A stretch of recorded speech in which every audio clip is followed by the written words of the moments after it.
Sandra Lavorel, quelles sont les menaces qui pèsent sur la biodiversité, dans les montagnes en particulier?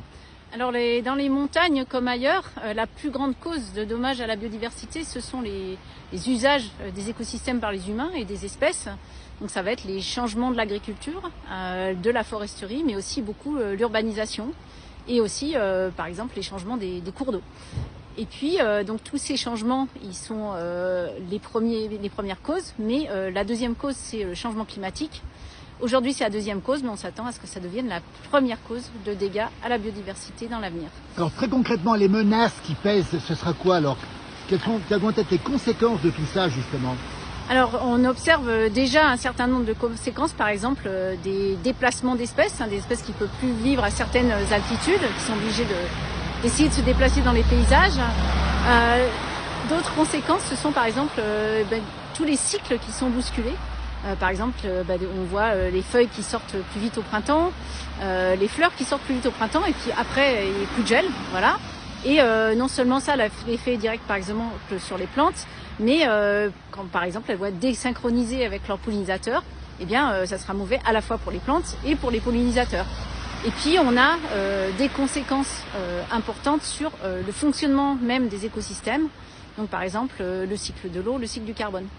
Sandra Lavorel, qu'est-ce qu'il faut faire justement pour anticiper tout ça? Alors ce qu'il faut faire, c'est déjà avoir connaissance de ces changements, les observer, tout le monde peut les observer, les scientifiques comme nous bien sûr, mais aussi tous les citoyens, les scolaires, les associations et tous ceux qui s'y intéressent. Il faut aussi prendre la mesure de ce qui se passe et anticiper par notre adaptation, donc pas attendre en fait d'avoir le nez dans le mur pour changer nos pratiques, notre façon d'utiliser les sols, notre façon de gérer les écosystèmes. Vous alertez les politiques aussi au plus haut niveau. Qu'est-ce que vous leur dites concrètement? Est-ce qu'ils vous écoutent en plus? Alors la chose qu'on leur dit, c'est que la biodiversité, en fait, c'est ce qu'il y a derrière toute notre vie, toute notre économie, notre santé, la nourriture qu'on produit, l'air qu'on respire, l'eau qu'on boit et dont on sert par ailleurs, l'énergie aussi, quand c'est pas de l'énergie fossile. Et donc, si on ne se préoccupe pas de biodiversité, en fait, c'est manger son capital.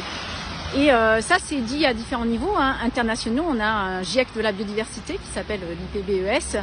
On travaille beaucoup, bien sûr, avec, par exemple, l'Union européenne, les ministères, mais aussi jusque dans les régions et chacun des départements.